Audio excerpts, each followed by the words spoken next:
Ponha em ordem a sua casa, porque você morrerá, você não vai escapar. Segundo Reis, capítulo 20, verso 1. O início do reinado de Salomão foi muito melhor, muito mais ilustre do que o seu fim. Tal como com seu pai Davi, a queda do seu reinado foi uma questão que aconteceu no seu coração. Ele deveria ter sido o homem segundo o coração de Deus, o homem mais sábio do mundo, o homem de acordo com a vontade do Senhor. E assim como Cristo, ele deveria certamente ter demonstrado o amor fiel pela sua noiva. Só que olha o que está escrito aqui em 1 de Reis, capítulo 11, versos 1 a 3. Salomão amou muitas mulheres estrangeiras das nações das quais o Senhor tinha dito aos filhos de Israel: não casem com elas, nem casem elas com vocês, pois vocês perverteriam o coração de vocês para que seguissem os seus deuses. A estas, Salomão se apegou pelo amor. Tinha 700 mulheres que eram princesas e 300 concubinas, e suas mulheres lhe perverteram o coração.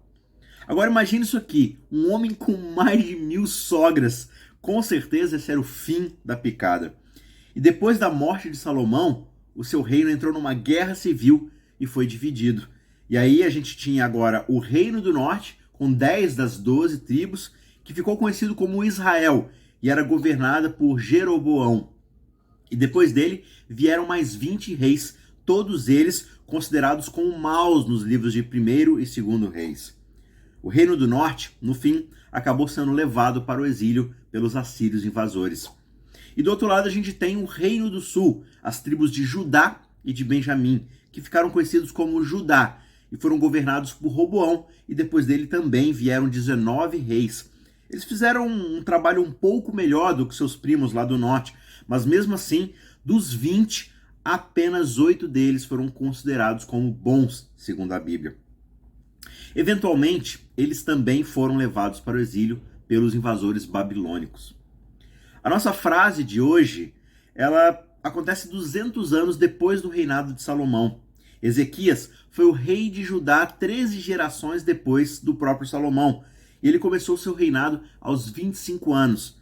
Só que apenas 4 anos mais tarde, olha o que acontece aqui em 2 de Reis, capítulo 20, verso 1.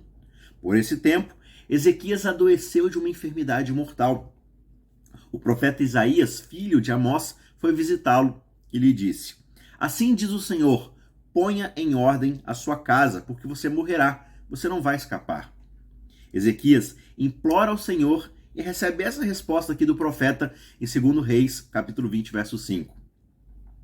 Eis que eu vou curá-lo, e ao terceiro dia você subirá à casa do Senhor.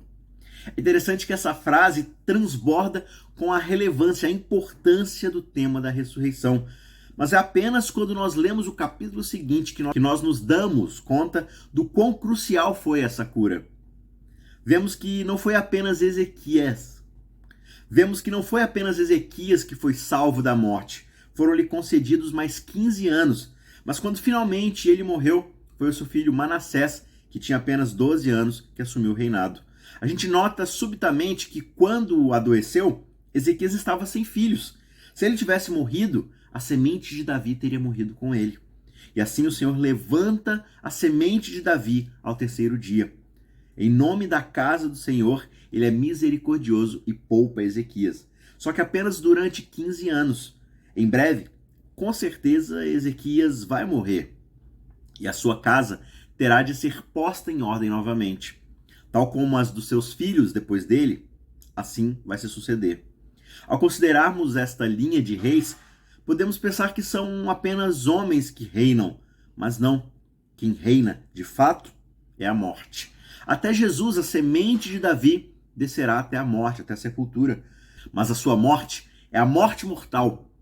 Só que a sua ressurreição é a vida que traz vida. Portanto, com Jesus, não é tanto um caso de você vai morrer e não vai viver, mas é na verdade um caso de você vai morrer para poder viver. E para todos aqueles que vêm até Jesus, isso se torna o nosso padrão, morrer para depois viver. Portanto, nós, assim como Ezequias, devemos estar prontos para a morte. Todos nós seguiremos o caminho de todos os mortais. Só que nós não vamos pôr a nossa casa em ordem com medo, com fatalismo, com desesperança, mas sim com fé.